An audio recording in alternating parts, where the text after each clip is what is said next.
Hello and welcome back to the Turing test. This is the crew's quarters. It looks abandoned. So yeah, I already quickly went here and saw a few things, but I decided that I should do it for the next episode, which is this episode. And yeah, because there's seemingly a lot more to this than I thought there was gonna be.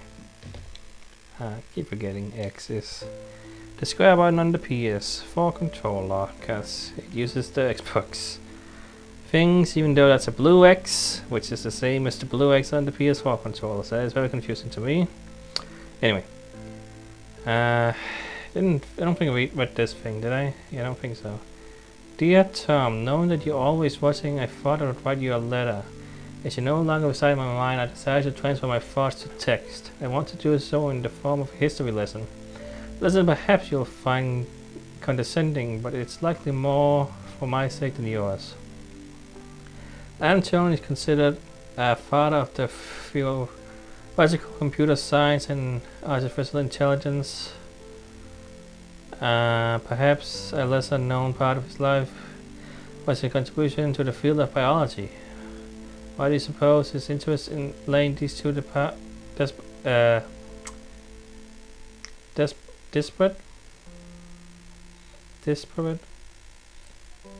fields?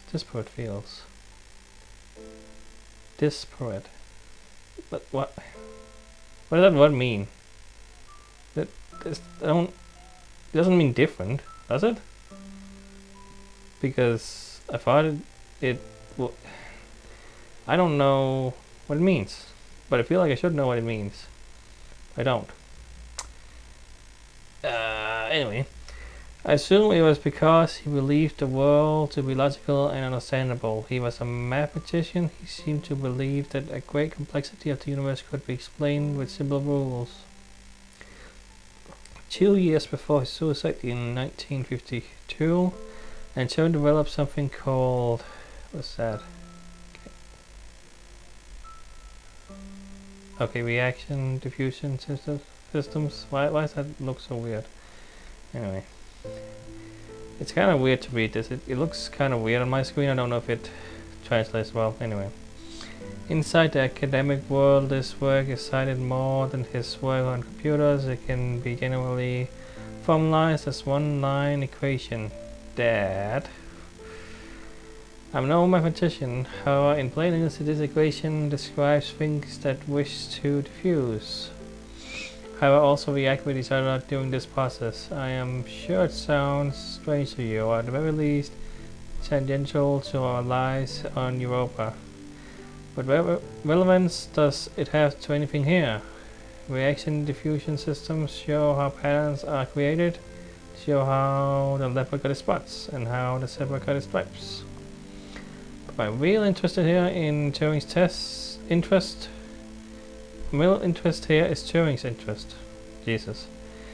The nature can be formalized. That nature can be formalized. So we can understand the natural world in mathematical terms.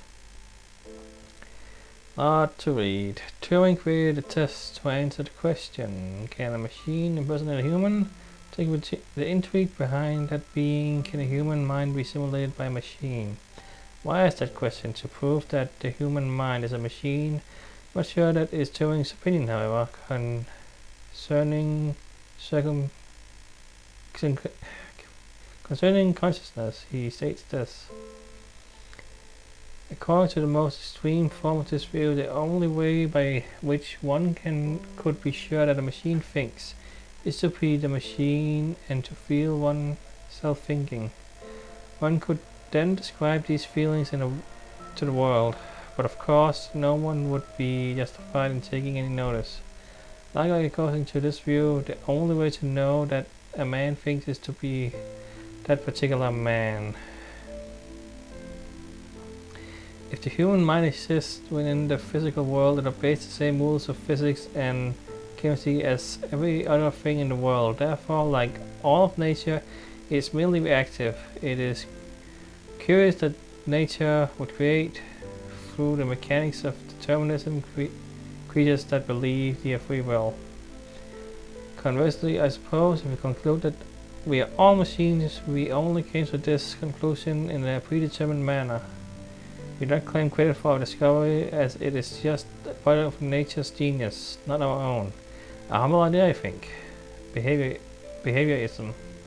Maybe we are more similar than we think, Sarah. Good lord, that was a lot to read, and for some reason I had more trouble than I usually do, and I have trouble a lot of the time, so that says something. But yeah, definitely some interesting stuff. You know, on account of this being called the Turing test, I was wondering how much about Turing we're gonna, you know, get to know about, because I don't really know much about him or anything besides, you know, the general idea of the Turing test. But apparently he's got more going for him. I don't know, that sounds weird, because obviously he was an intelligent man with some thoughts about, you know, humanity in general and machines and everything like that. And yeah, there's yeah. So yeah, yeah, there's a lot going on, and I don't know what is really going on some of the time, a lot of the time, most of the time. But I reviewed this already, yeah.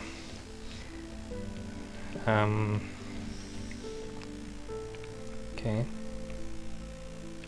This is this guy's room, Doctor Mikhail Tokarev. I don't know, Tokarev. I have no idea. March 6th, blah blah blah, 2249. I'm not gonna say all those numbers because there seems to be a lot. Oh boy. Anyway, the whole team experienced nausea during a large electrical surge in the Europa's atmosphere. I am concerned that this was not an instance of mass hysteria. Vital signs were affected. It caused a uniform surge in heart rate that was detected in all members of the crew. I am reporting to ISA. I reported the nauseous incident to the ISA. The report an explanation of electrical disturbance to our central nervous system. That is ludicrous. An electrical surge large enough to affect our nervous system would have done more than make the team feel ill. I'm going to experiment with some shock therapy. Okay. I discovered that electrical fields disturbed our telemetry implants. I don't know what that means, in a way I didn't expect. I have contacted the ISA. Strangely, Tom was not comfortable with my attempts to disturb the implant. The ISA have reported back informing me that I am not to disturb the implants. They have also encouraged me not to discuss this further with the team. Something in Russian, maybe? I can't tell what that's supposed to say. Yeah, I think that's Russian or something. Something close to that anyway. I'm continuing to investigate. I have been running some experiments outside of Tom's view. Until he knows this, he has been acting differently around me like an offended child. I feel increasingly nauseous. These implants seem to have neural connectivity. Our experiences are more frequent now. I have established a definite correlation. I guess my knowledge I have been implanted with a device that affects my mind. Use my opportunities in regular health checkups to investigate the crew. We all have them. Every single one of us implanted with some mind-altering contraption. Someone has been encouraging the team to not to worry about my mental health. He requested that I retire away from the crew. Misinformation. And more Russian or something. I cannot tell myself to investigate this further. I grow tired quickly. I cannot think straight. I am not sure the implant is affecting my thoughts anymore. I believe it is trying to subdue my mind. I think I'm going to attempt an excision. I'm going to remove this implant. I'm typing with my left hand now. The excision went wrong. I have successfully removed the implant. Unfortunately, I lost my hand in the operation. Oh. Tom is very angry. The crew refuses to talk to me. Apparently, I am a bad influence. Sarah passed me up. I wonder if the nature of the organism and its disturbance on my DNA caused my awakening from Tom's influence. If so, that would make for a worrisome revelation. Perhaps this organism is not so friendly. Dan informed me as I have called for my termination. My masochistic experiment proves I am danger to the mission. Fortunately, he chose not to lock me in the brig. I'm going to investigate this implant further. I have to hide my work. The team are becoming increasingly aggressive. They seem to oppose my work to understand the implant. It does not help that Tom encouraged them to distrust me. I discovered the nature of the implant. It is a complex computer. It interfaces with the human mind directly. It seems to condition the mind through Pavlovian and instrumental conditioning, eliciting feelings of euphoria when the wearer is obedient and dysphoria when they are disobedient. Jeez, this is some freaking sci-fi craziness, freaking conspiracy junk all of a sudden. Anyway, there's also the effect of suppressing impulses in the frontal lobe, presumably to lower free will. It seems to interface crudely with motor neuron cells through the cerebellum. It's my hypothesis that the crew is controlled by the implant. That is a strong aversion to helping me. Need a method of suppressing its impact, perhaps a drug. Riluzole? Maybe an antidepressant to minimize the conditioning effects. Combined with a strong electromagnetic field, I could use one of the industrial electromagnets for reconstruction robots. I managed to get Chris on my side. He has agreed to test some medical procedures with me in private. It will be more difficult one-handed, but I must persevere. I want to keep this out of Tom, though I have a feeling he will still be listening. Oh boy, a lot of text, but well, I said I was gonna do this, so maybe this will just be the whole episode now, who knows, depending on how much there is to do. But yeah, it's definitely got some interesting stuff going on about the plot and everything, and the reason why everything has seemingly gone bad and all that junk. You know, sci-fi stuff. Okay, I'm gonna look at every single of those if I can. But yeah, there's needles and junk. And a painting of a guy, I don't know.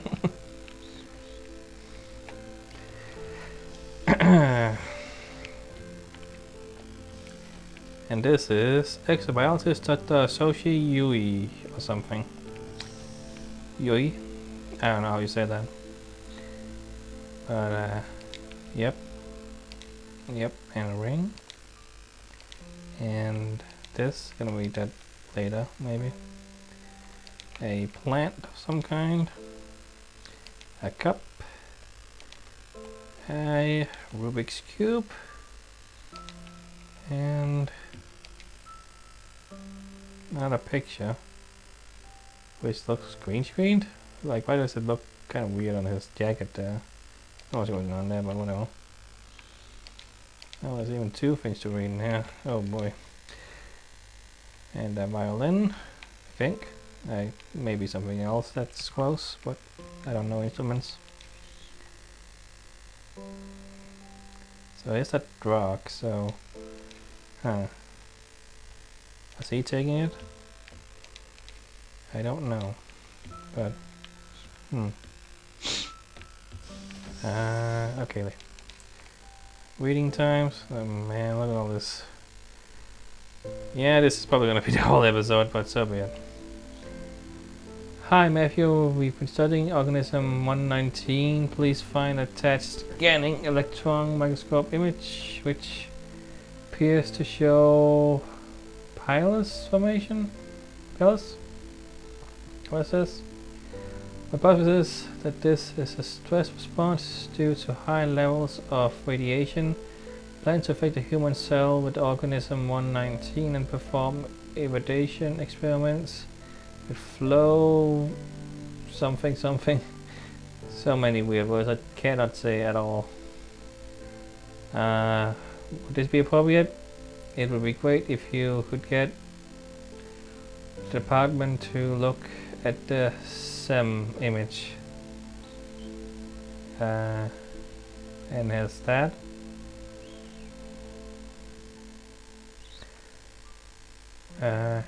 Hey Sophie, it was great to see this image. Wow, yet more complex life in Europa. That might be worth looking at. It survives very high levels of radiation here on Earth. Similarly, you should consider looking at that. Produces, what does that say? Can't pilly? For some reason the text is kind of low res. Like, is it because I'm in a weird spot? Like, why it looks worse than the other one? For some reason it looks kind of weird, even though it really shouldn't. I don't know. What else? My last name produces Pilf. I really can't tell if there's an F on L right there. Is an L? I don't know what it means though. Okay, I'm really spending a lot of time on nothing. I should really just continue for the love of God. Yeah, it produces that in response to radiation and uses them to transport DNA. Perhaps your organism uses a similar mechanism. Take care that organism 119 is transferring or scanning DNA as a method of surviving radiation. As well know in terms of radiation, you radiates that per day or that times the levels on Earth. Organism is must have evolved such a high resistance to radiation as a necessary of survival. That said, the radiation beneath Terra Magula is much more lower due to the thick ice crust. Oh man, this is not supposed to be read out loud, I'm pretty sure. This is supposed to just be read. Because man, there's a lot of technical things and junk and I don't even know. It's not the most exciting to read out loud, I guess. I don't know. Radiation experiments with flow cytometry, whatever the hell that word is, sound like an appropriate course of action. Hi Matthew, we have a test and image confirming that organism 119 attaches to human cells. We will proceed with irradiation experiments on these cell lines. We propose naming organism 119 Europa radiophilus. What do you think? Image.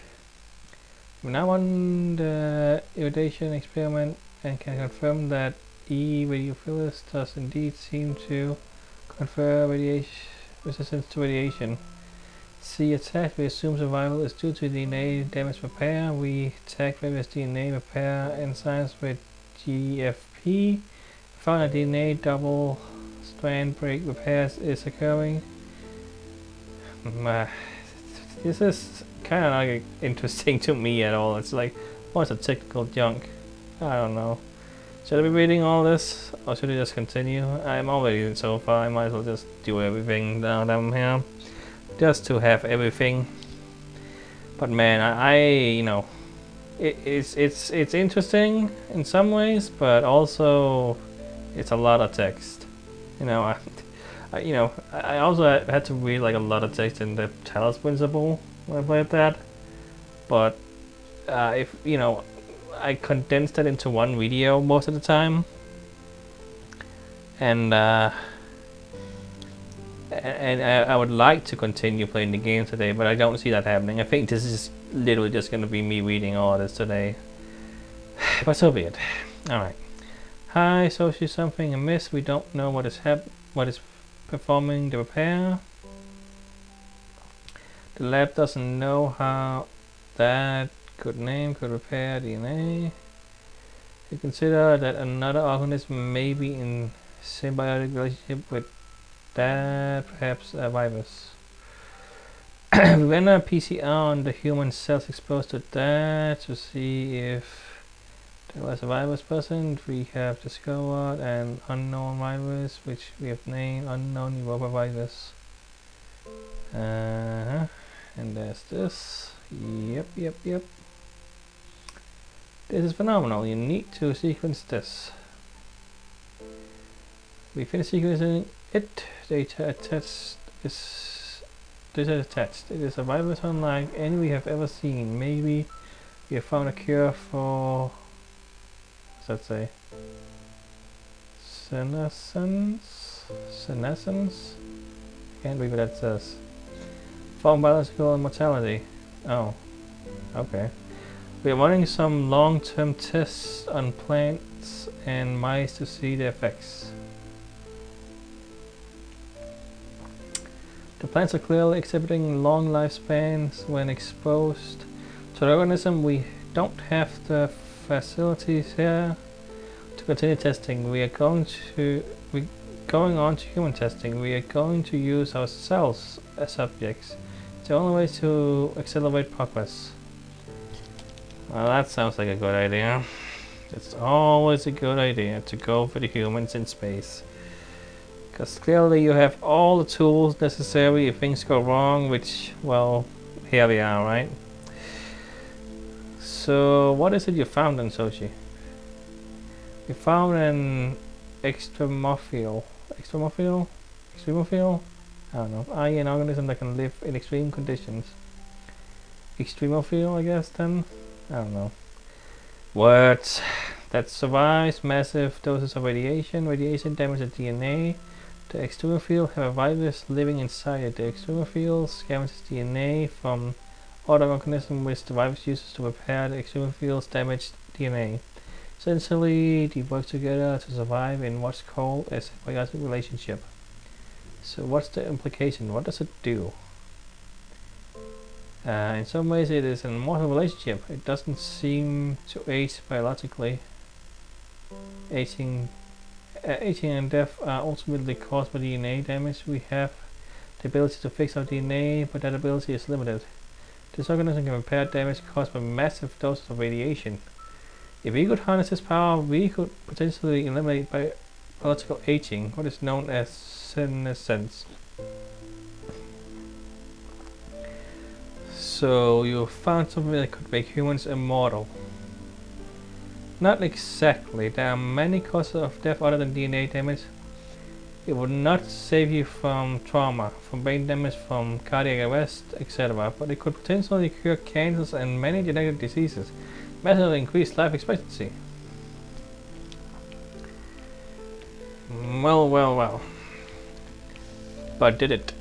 Did it end up working? Probably not. No, I'm going backwards.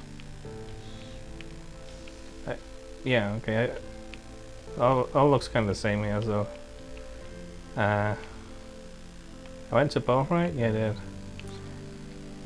Okay, there's not any. Okay, I thought there was one more, but no, that seems to be it. Okay, well, okay. It wasn't that long, I guess. I thought there was gonna be one more section, but no. Okay, well, I can do one or two puzzles at least. Because, yeah, I still have some time. But it's gonna take me 30 to 40 minutes to do all that, but there's not that much more to go apparently, so that's nice.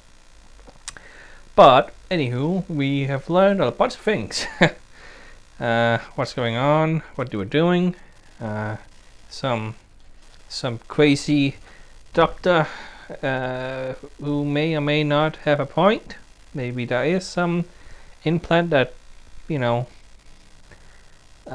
was destructive. Was what do you say? Like intrusive?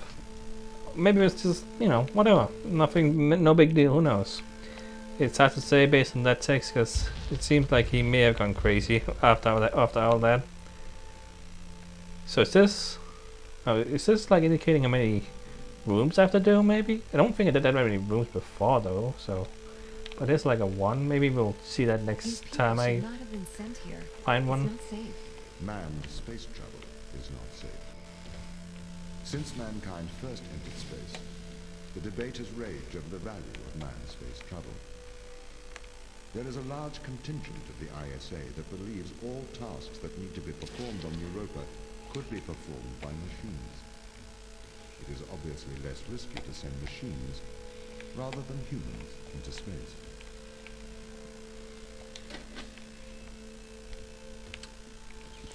Yeah, so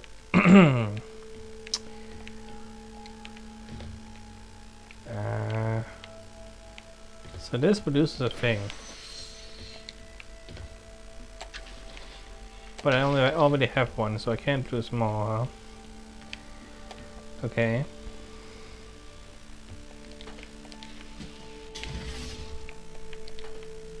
So okay, weird. Okay, so you can put a thing in a thing.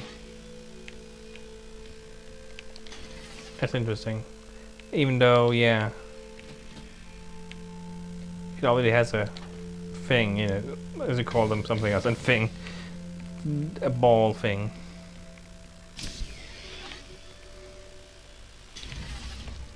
Hmm. Oh. Wait.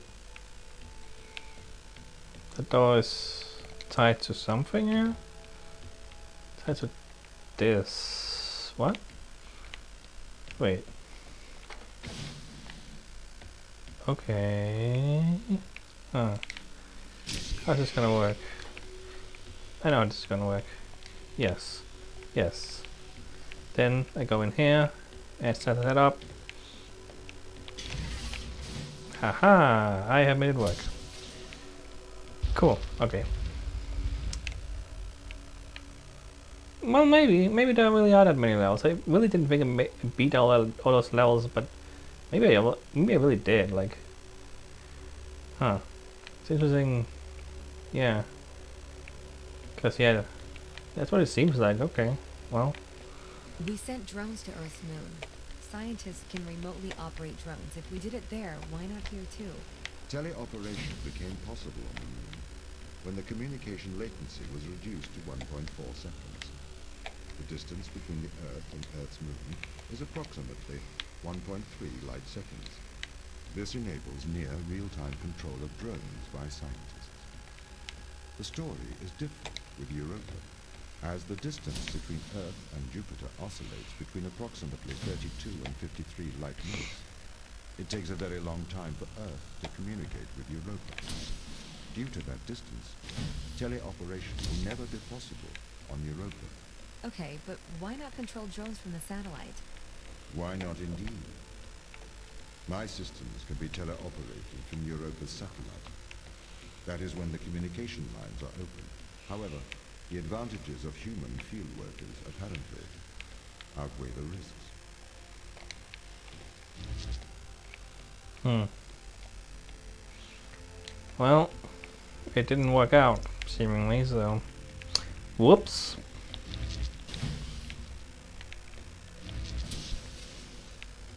Wait, is that it? Oh, I thought there was gonna be something more to that. So, why can't you solve these tests, Tom? I am not permitted to think laterally.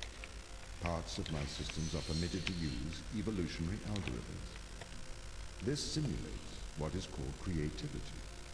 However, evolutionary algorithms can converge on inefficient and ethically suboptimal solutions. Since this is the case, I am only permitted to take actions in response to a set of constraints. What do you mean by morally suboptimal?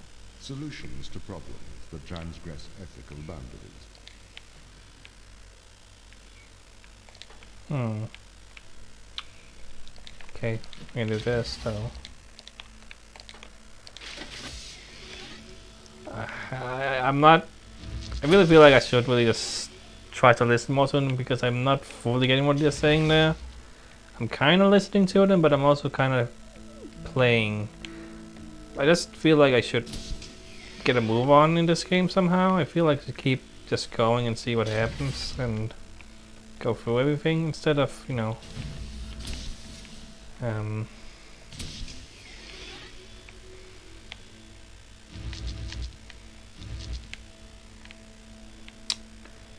instead of, you know, what I'm trying to say.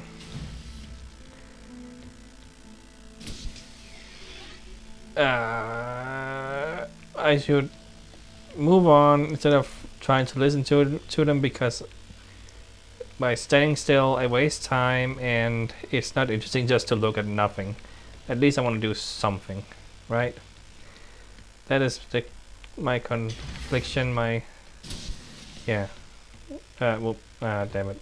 I didn't think. Okay, I gotta think here. I gotta actually... Yeah. Now it's time to do a puzzle. And the puzzle I gotta do, I think I can't do it anymore because... Maybe. Is this just gonna reset everything or something if I go back here, maybe? If I'm lucky? No? Okay, I guess... Maybe if I do this? No? Unless I can... I can actually still grab that, okay. May not be doomed yet. Okay, right. Yes. Okay. Okay. Okay. Yep. Okay, sure. Yep. So... What I need to do here is... What? I need this absolutely. But then...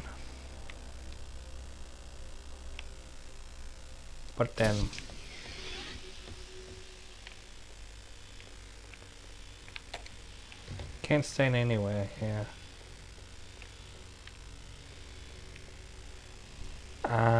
Think. Think.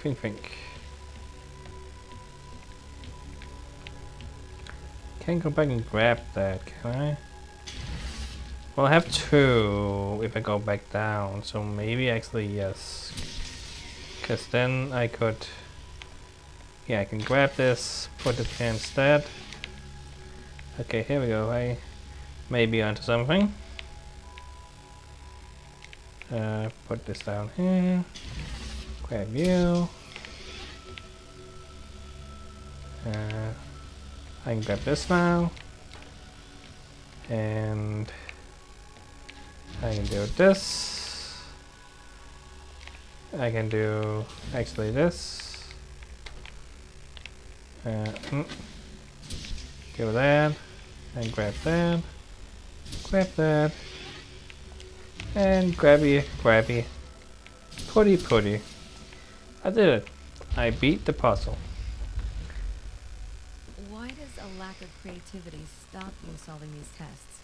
Well, I contend that problem solving is creativity. These human interaction tests are exercising your creative mind. I don't see how problem solving is creative. Think back to the beginning of these tests, to the first puzzle you solved. It required you to throw a box through a window. Do you remember? Yeah, I think so. I simply had never thought to throw a box through a window. That is creativity, thinking outside of the box.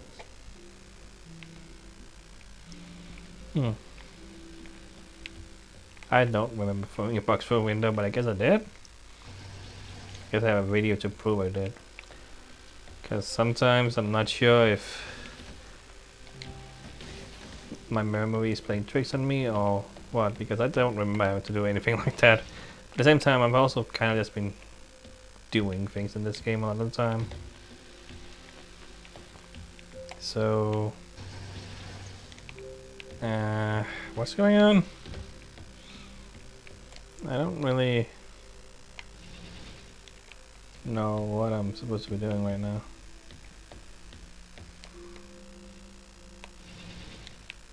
But can I just... This is not complicated at all. This is just simple. This is not just... No, though.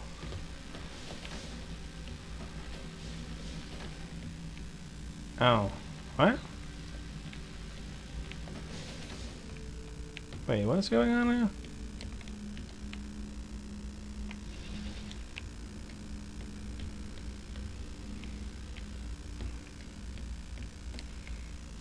But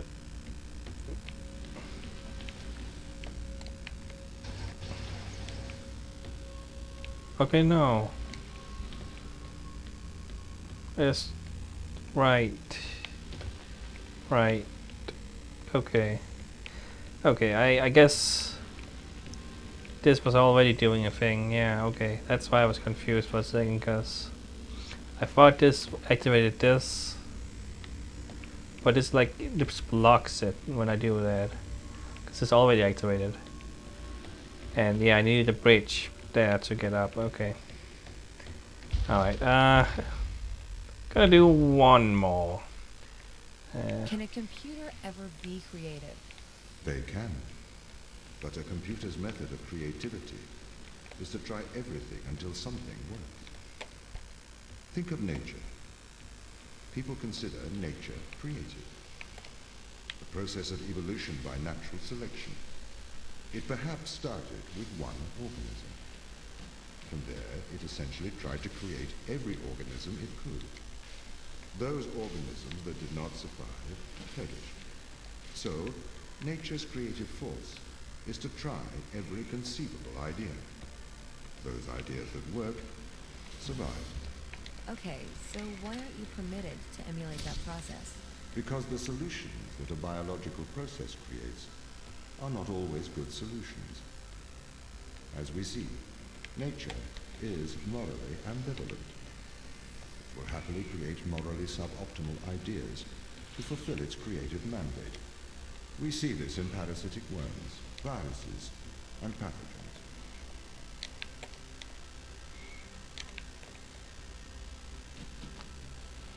Okay. I get what's going on here.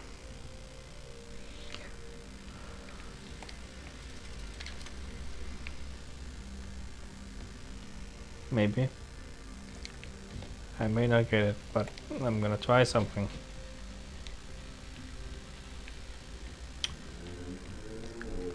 Uh-huh. And then here we go. Okay. That's what I was thinking was supposed to happen, and it worked. Alright. Okay. So I've done like half of them, seemingly. Yeah. I think that's a good place to stop, considering I spent a lot of time on other stuff. But yeah, I could also put that other stuff in the end of the other video, but I didn't feel like it, I guess. So it is in the start of this video, even though it's less exciting to have a lot of things like that. So I guess I'll maybe put like a time code to say, hey, skip here if you don't care about story things and just care about the puzzles. I guess I don't know. It's weird because yeah, I care about both in some ways. Definitely, I'm more interested in playing the game than story right now, because it was just started the game, and you know uh, uh, you know there is the puzzles are interesting. I want to play them and find out what's how complicated these things are gonna get. Right now, I can get through most of them fairly easily, and sometimes I just kind of fumble about and do it anyway. Some of them are a little harder than others. Some of them I gotta think a little more than others. But I am trying to get what's going on in these puzzles. But yeah, it's also I also want to listen to everything they say, but I want to do the puzzles, and that's a thing. I'm like, also because I spent a lot of time reading today, and then I want to stand around and listen to them as well. Like, it may not be the best game for a Let's Play, perhaps, compared to others similar to this, I feel, because it feels like it's more supposed to be like a solo experience where you just kind of go through it and that kind of thing. I don't know, but I am enjoying it still. I am, the puzzles are good and interesting and fun and creative and puzzly and all that junk. It definitely has that Portal-y feel. It's more Portal than it is Talos Principle feel, because these puzzles are very short in relation to that game, where all puzzles were kind of a whole thing. I mean, it depended on the puzzle. They also had a well more complicated in that game, honestly, than this so far. But we are still in the start of the game, so who knows how this will go. Anyway, yeah, that's more. I was almost hit talisman symbol there. That's more the Turing test. Uh, and yeah, that's it. Bye.